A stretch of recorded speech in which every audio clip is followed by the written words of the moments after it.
ہماری اولاد ہے اگر، تو ہمیں اپنی اولاد کو دین پر لگانا چاہیے، دین پڑھانا چاہیے، سمجھانا چاہیے، شریعت کی باتیں ان کے دماغ میں بٹھانی چاہیے۔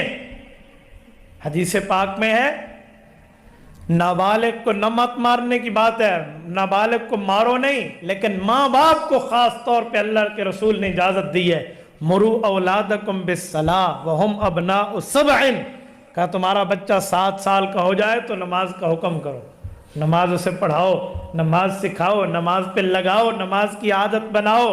وَضْرِبُوهُمْ عَلَيْهَا وَهُمْ أَبْنَاءُ 10، 10 سال کا ہو کے بھی نماز نہ پڑھے تو پھر تمہیں ڈانٹ ڈپٹ کرنے کی اجازت ہے۔ تو بھائی یہ ماں باپ کی ذمہ داری ہے۔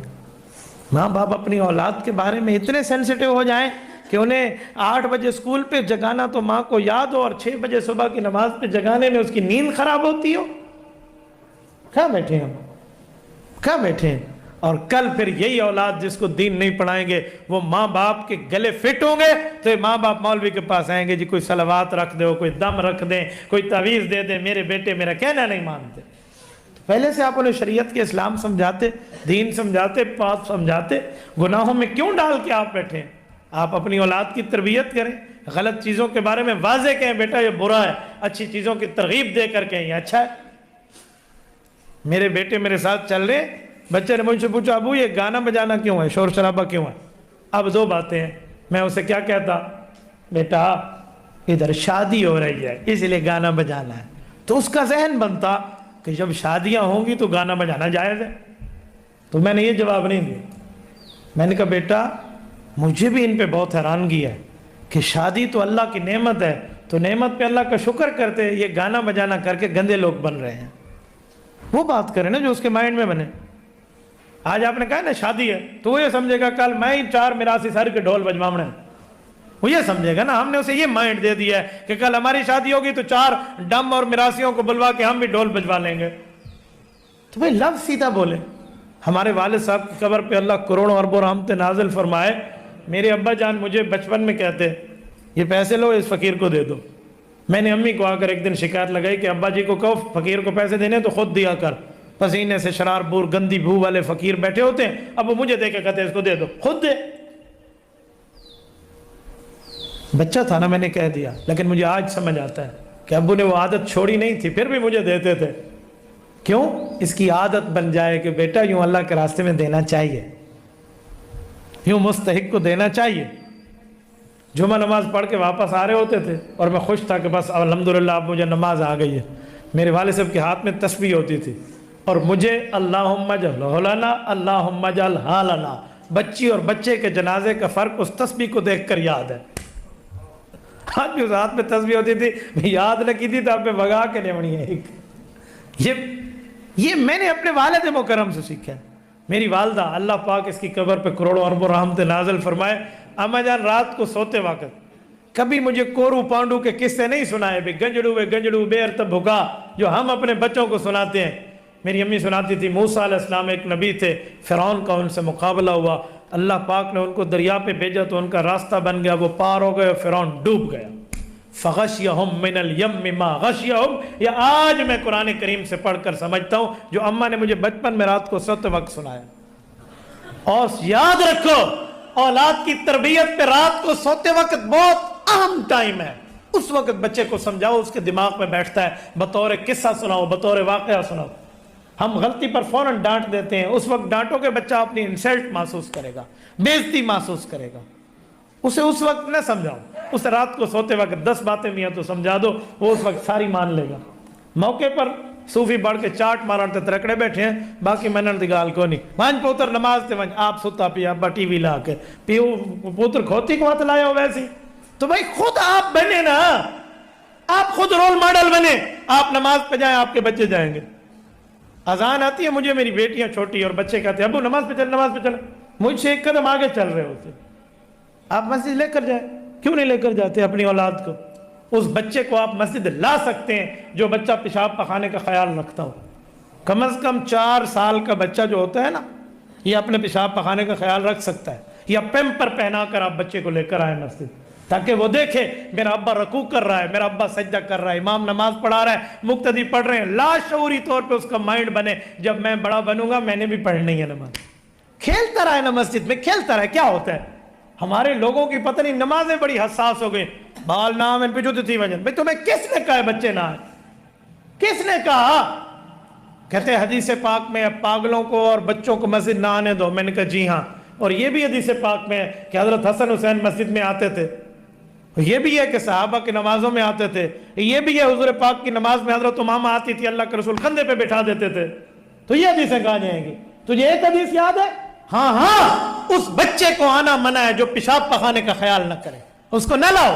حدیث میں ٹھیک فرمایا گیا, پاگل کو نہ آنے دو, مسجد متاثر ہوگی. لیکن جس بچے کی پیشاب پخانے کا لحاظ ماں باپ رکھیں, یا بچہ اتنی عمر کا ہو کہ وہ خود سمجھتا ہو وہ مسجد آئے, اس کے لیے نماز پڑھنا ضروری نہیں ہے, صف میں ٹھہرنا ضروری نہیں ہے. خیر کھیلتا رہے, کودتا رہے, بھاگتا رہے, ادھر ادھر آتا رہے, اس کا مائنڈ بنے گا یہ مسجد اللہ کا گھر ہے, اس پہ کوئی نماز خراب نہیں ہے.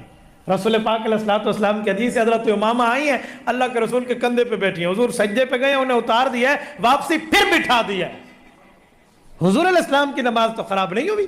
اور یاد رکھیں, اگر ہم اپنے ماں باپ کے ساتھ نماز پڑھنے کے منظر کو نہ دیکھتے آج ہم نہ پڑھتے, اور اپنے ابے کے ساتھ مسجد نہ آتے آج ہم بھی مسجد نہ آتے. آج جس بچے کو دھدکار کے آپ نے مسجد سے بھگا دیا, کل گشت کر کر کے تمہارے پاؤں گھس جائیں گے, وہ نماز پہ نہیں آئے گا. ترکی ہم گئے, ترکی میں ایک عجیب منظر ہے, وہاں مسجد زو بنا ہوا ہے. مسجد کے ایک حصے میں نماز ہے, ایک حصے میں کھلونے ہیں, جھولے ہیں. بچے آتے ہیں, باپ بچوں کو ادھر بھیج دیتے ہیں اور ادھر نماز پڑھنے. بچہ کھیلتا رہتا ہے اور اس کا ذہن بنتا ہے کہ میں نے بھی بڑے ہو کے ادھر جانا ہے, ابھی یہاں بیٹھا ہوں. نہیں سمجھے؟ تو یوں ہونا چاہیے, اذان آ جائے پھر کرتے. میں بات کر رہا تھا کہ یوں اگر وہ مسجد آئے گا, بچہ وہاں کھیلے گا ترکی کی مسجد کا, تو اس کا ذہن بنے گا آج بچہ ہوں یہاں ہوں, کل ہوں وہاں ہوگا.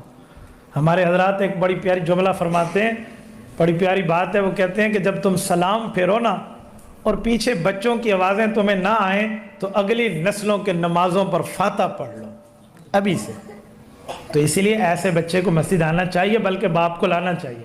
اور مسئلہ شرعی بھی بتا دو, یہ جو طریقہ, بیٹا پچھلی صف میں چلے جاؤ, تو اس کا مطلب ہے آپ چاہتے ہو مسجد میں شور ہو, کیونکہ جب 10 بچے پیچھے جائیں گے نا تو شور ہوگا. تو بہتر ہے کہ باپ اپنے ساتھ ٹھہرائے, والد اپنے ساتھ ٹھہرائے, بچہ شرارتیں نہیں کرے گا. کوئی نماز کے اوپر فرق نہیں ہے.